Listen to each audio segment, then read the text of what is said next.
अस्सलाम वालेकुम and welcome back to my channel. कैसे हैं आप व्यूवर्स? उम्मीद है आप सब खैरियत से होंगे। जी तो व्यूवर्स, आज हमारा टॉपिक है the ox and its writer is H.E. Bets.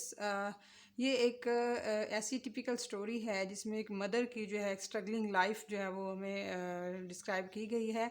और इसकी जो हीरो हैं, इसकी जो प्रोटैगनिस्ट है इस स्टोरी की मेन जो कैरेक्टर है हमारी, वो मिसिस थर्लो है। एक फ़ीमेल जो है वो है जो कि बहुत ज़्यादा स्ट्रगलिंग है, बहुत ज़्यादा अपने बच्चों के हवाले से कॉन्शियस है। उनका अच्छा फ्यूचर, उनका ब्राइट फ्यूचर जो है वो सिक्योर करना चाहती है और उसके लिए वो सख्त जद्दोजहद करती है, बहुत मेहनत करती है। लेकिन ज़िंदगी का रास्ता कभी भी जो है हमवार नहीं होता।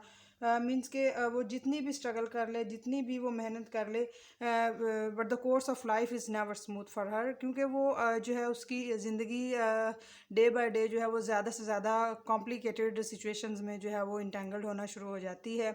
और लेकिन वो अपनी जद्दोजहद छोड़ती नहीं है। वो अपनी ज़िंदगी जो है उसी कोर्स पे गुजारती है, उसी वे पे गुजारती है कि किसी ना किसी तरह अपने बच्चों के लिए एक अच्छा जो है वो रोशन मुस्तकबिल जो है वो सिक्योर कर सके और अपने बच्चों के हवाले से जो भी उसने ख्वाब देखे उनको पूरा कर सके। जहाँ तक मिसिस थर्लो की पर्सनालिटी की बात है तो वो कोई ज़्यादा खूबसूरत मतलब कि प्रीटी लेडी नहीं है।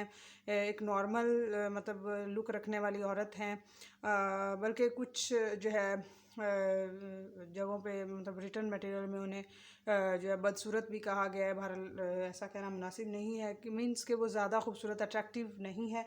और उसके दो ही बेटे हैं और उन्हीं के ज़िंदगी के जो तरक्की के ख्वाब हैं वो इसके जहन में, इसके दिल में बसते हैं और वो उन्हीं के लिए हमेशा मेहनत करती है। वो एक अगर हम देखें ना कि एक बुल की तरह के मीन्स अगर हम कहें कि एक बैल की तरह उसने सुबह से शाम तक बल्कि रात तक जो है मेहनत का जो उसका पुलिंग कार्ट है वो उसको चलाती है। लेकिन उसको कोई खातिर खा नताइज नहीं मिलते। और 15 साल उसने 15 ईयर्स उसने स्ट्रगल की है, मेहनत की है। लेकिन despite working hard for 15 years she has secured only 54 pounds. कि उसने इतनी मेहनत के बावजूद सिर्फ 15 साल में सिर्फ और सिर्फ जो है 54 पाउंड वो जमा कर पाई है।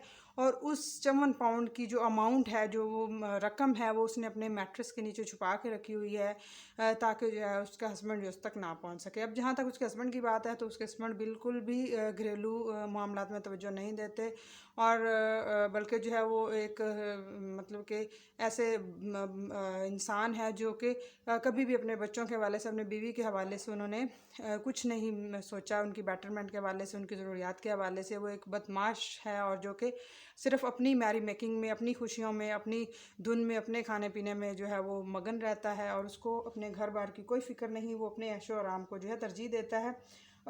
लेकिन जो है मिसिस थर्लो है, उसने अपने हस्बैंड के इस बिहेवियर पर भी कभी जो है कोई रिएक्शन शो नहीं किया। वो खामोश रहती हैं और अपनी ज़िंदगी को अपनी मर्ज़ी से और अपनी मेहनत से, अपनी मेहनत के बलबूते पे अपना ट्रस्ट करती हैं कि मैं अपनी मेहनत से किसी न किसी दिन अपने बच्चों की ज़िंदगी बना लूँगी, ख़्वाह मेरा हस्बैंड इन पर तवज्जो दे या ना दे। ठीक है। वो अपने बहरहाल कभी कभी उसे गुस्सा भी आता है उसके बिहेवियर पर कि उसका हस्बैंड जब ज़िंदगी के मामलात में बिल्कुल भी जब तवज्जो नहीं देता, ध्यान नहीं देता, तो वो कभी कभी गुस्से में भी आती है। लेकिन वो खामोश हो जाती है और वो बहुत ज़्यादा बस्ट होने से बचती है। मीन्स बहुत ज़्यादा उसे गुस्सा जब आता भी है तो वो उसको शो नहीं करती, खामोश इख्तियार कर लेती है। लेकिन वो कहते हैं कि अगर इंसान जो है वो इस तरह के मामलात में खामोशी इख्तियार करना शुरू कर दे तो वो सेंसलेस होना शुरू हो जाता है दूसरों की नज़र में। तो मिसिस थर्लो भी ऐसी ही कुछ पर्सनालिटी इख्तियार कर गई हैं with the passage of time के। उनको देख के ऐसे लगता है कि जैसे वो बेहिस हैं, बिल्कुल उनके अंदर सेंस नहीं है या उन्हें कुछ फील ही नहीं हो रहा, बिल्कुल इम्पेसिव हो गई हैं और उनके अंदर कोई जज्बात नहीं है, पैशन लेस हैं कि उनके सामने जो भी होता रहे वो उसको देख के खामोश रहती हैं। लेकिन कभी ना कभी आखिर इंसान है, जब उसे लगता है कि मेरी मेहनत के बावजूद कोई खातिर खा नताई नहीं मिल रहा है या खातिर खा वो इजाफा रकम में नहीं हो रहा जो वो जोड़ना चाह रही है, जमा करना चाह रही है अपने बच्चों के लिए, तो तब कभी ना कभी उसे गुस्सा आता है। तो वो गुस्से में फट भी पड़ती है। लेकिन जो है वो इस चीज़ को जो है वो कभी ना कभी जो है कोशिश करती है कि छुपा ले इस किस्म के गुस्से को और अपनी ज़िंदगी को जो है वैसे ही चलने दे।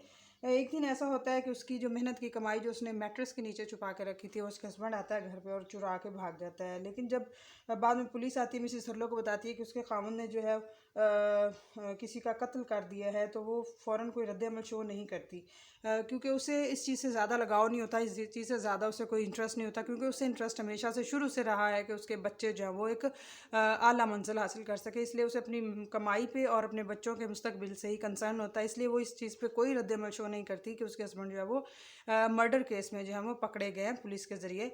लेकिन जब उसे पता चलता है घर में, मतलब जब वो रकम उठाने लगती है, जब उसे पता चलता है कि उसकी मेहनत की कमाई हुई रकम जो है वो मौजूद नहीं है मैट्रेस के नीचे, तो वो बच्चों की तरह चिल्लाना शुरू कर देती है और बहुत ज़्यादा हाइपर हो जाती है, शोर मचाना शुरू कर देती है कि मेरी हार्ड अर्न्ड मनी जो है वो कहाँ गई। और जब पुलिस उसे बताती है कि उसके हस्बैंड ने मतलब कि एक आदमी को मारा है, तो उस चीज़ को वो हालांकि इतना शो नहीं करती, उस बात पे गुस्सा या कोई रिएक्शन, लेकिन इस चीज़ पे उसे बहुत ज़्यादा गुस्सा और दुख आता है कि मेरी रकम जो है वो चुराएगी, जो कि मैंने दिन रात मेहनत से कमाई है। और वो बच्चों की तरह चिल्लाती है, भागती है।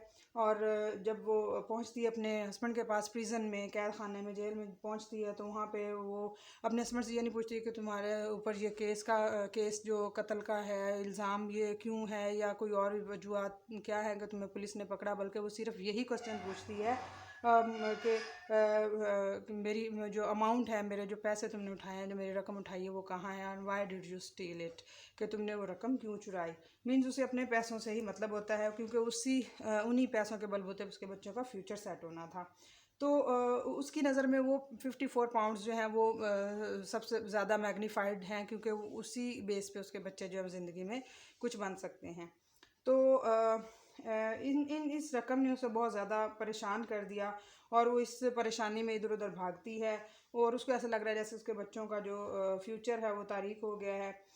लेकिन कुछ ही दिनों में जब उसे महसूस होता है कि जिस तरह उसके हस्बैंड को पकड़ के जेल में डाल दिया गया है, इस चीज़ के नेगेटिव इफ़ेक्ट्स उसके बच्चों पर पड़ सकते हैं, तो एक अगर हम देखें as a sensible women, as a sensible mother, वो अपने बच्चों को अपने भाई के घर भेज देती है, ताकि इस तरह की बातें उनके फादर के बारे में जो नेगेटिव इंप्रेशंस इन सोसाइटी हैं, वो उसको सुन के उसके बच्चे इस चीज़ का नेगेटिव इफेक्ट अपने ऊपर ना लें, या इस चीज़ को फॉलो करना ना शुरू कर दें, या अपने फादर के बारे में बुरी सोच ना रखें। इसलिए उसे अपने भाई के घर भेज देती है उन दोनों को।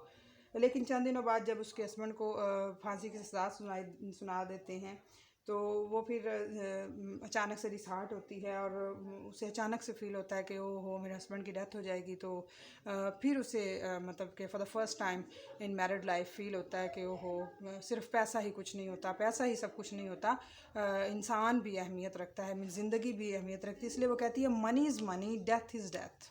वो कहती है कि पैसा जो है वो महज हाथ की मैल है, मीन्स जस्ट एक कागजी शो है पैसा तो। और डेथ इज़ डेथ की मौत ही असल चीज़ है, मौत ही तल्ख हकीकत है।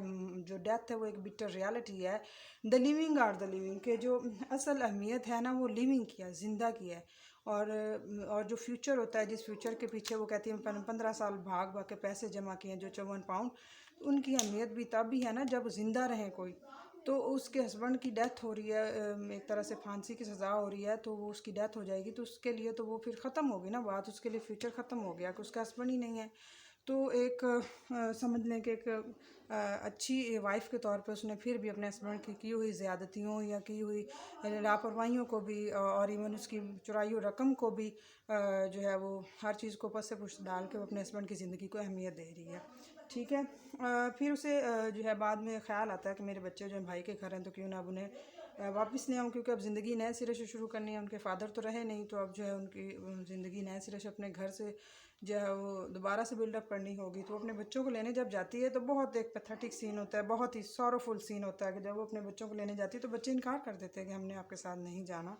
हमें जो आसाइशें, जो आराम अपने मामू के घर, मतलब अपने अंकल के घर मिल रहा है, वो हमें अपने घर मैसर नहीं होगा, और हो भी नहीं सकता, क्योंकि थरलो इतना अफोर्ड नहीं करती। थरलो एक वर्किंग वुमेन है जो सुबह से शाम तक लोगों के घरों में काम करती है, और मेहनत करके जो है वो अपने बच्चों के लिए ज़िंदगी के लिए कुछ सेटलमेंट्स बनाने के लिए ख्वाब देखती है। ठीक है। तो उसके बच्चे जब उसके साथ नहीं आते, तो उसके सारे प्लान्स जो हैं वो धरे के धरे रह जाते हैं, और उसे फील होता है कि एंड पे मेरे पास कुछ भी नहीं रहा। मेरे बच्चे जिनके लिए मैंने दिन रात मेहनत की, जिनके लिए मैंने इतना स्ट्रगल किया, वो भी मेरा साथ छोड़ छोड़ चुके हैं और उन्होंने उस चीज़ को तरजीह दी जहाँ पे उन्हें सुकून मिला। ठीक है, तो ये कहानी बेसिकली क्या है कि मिसिस थर्लो की शख्सियत के मस्बत और खुशगवार जो प्लेजेंट उसके एस्पेक्ट्स हैं उनके हमारे सामने लाती है कि वो मोहब्बत करने वाली एक लविंग वमन है, केयरिंग वमन है और एज अ मदर वो बहुत ज़्यादा जो है वो रिस्पॉन्सिबिलिटी शो करती है। वो मटेरियलिस्टिक नहीं है, क्योंकि वो पैसा जो कमाती है या जिसके लिए दिन रात मेहनत करती है, लोगों के घरों में काम करती है, वो अपने लिए नहीं करती, वो अपने बच्चों के फ्यूचर के लिए करती है ताकि उनकी ज़िंदगी अच्छी सेट हो जाए। ये चाहे मुश्किल में हो, इसके बच्चे जो है नेक्स्ट टाइम जो है वो खुशगवार ज़िंदगी गुजार सके। तो हमें जो है पता चलता है इसकी, अगर इस सारी नेचर को देखें कि वो किस तरह से इम्पैसिव और सेंसलेस होकर काम करती है, तो हमें पता चलता है कि वो ज़िंदगी की हकीकतों से आगाह है कि पैसा कुछ नहीं, लेकिन उसे ये भी फ़िक्र है कि मेरे बच्चों की ज़िंदगी जो है वो यूज़लेस ना रह जाए, उनकी ज़िंदगी जो है वो कोई बेटर पर्पज़ के लिए हो और उनके पास कुछ हो कल को कि वो अपनी ज़िंदगी को स्टैंड कर सके और एक अच्छे इंसान के तौर पर, एक माशरे में एक रिस्पेक्टेबल सिटीज़न के तौर पर ज़िंदगी जो है वो गुजार सकें। तो इससे हमें पता चलता है कि जो स्टोरी है वो बता रही है कि उसने अपने कंफर्ट्स को, अपनी जो लग्जरीज़ हैं उनको नहीं देखा और अपने बच्चों के लिए उसने मेहनत की है। तो अगर हम इसको देखें कि दी ऑक्स इसका टाइटल है, इस स्टोरी का दी ऑक्स टाइटल है, तो ये इट डज़ंट मीन कि वो पैसिव नहीं है या उसको किसी चीज़ की फीलिंग नहीं है या उसके अंदर कोई जो सेंटिमेंट्स नहीं है। उसके अंदर सब कुछ है, लेकिन उसने ज़िंदगी की जो बिटर रियलिटीज़ हैं उनको फेस कर कर के, उन हार्डशिप्स को देख देख के, उन सारे मसाइब को झील झील के अपने आप को ऐसा पैसिव बना लिया है कि वो अपने आप को बिल्कुल पेशेंट बना लिया उसने। और वो इम्पेसिव नहीं हम उसे कह सकते, बल्कि हम कह सकते हैं कि she is patient and not cold but काम, क्योंकि वो अपनी एक सुकून दे तबीयत उसकी है कि वो अपने आप में खामोश तबीयत है। And she has much daring power to face the poisonous shots of fate, कि वो ज़िंदगी के जो तल्ख हकायक हैं जो तीर की तरह इंसान में लगते हैं उनको फेस करने का हौसला रखती है। She is a courageous woman. तो हम भी उसको क्रेडिट देंगे बिल्कुल कि उसने मेहनत की, उसने अपने बच्चों के लिए कमाई, जो भी उससे हो सकी उसने की, अपनी ज़िंदगी के ख्वाहिशों को उसने इग्नोर किया लेकिन अपने बच्चों के लिए एक अच्छा फ्यूचर सेट करने की कोशिश की।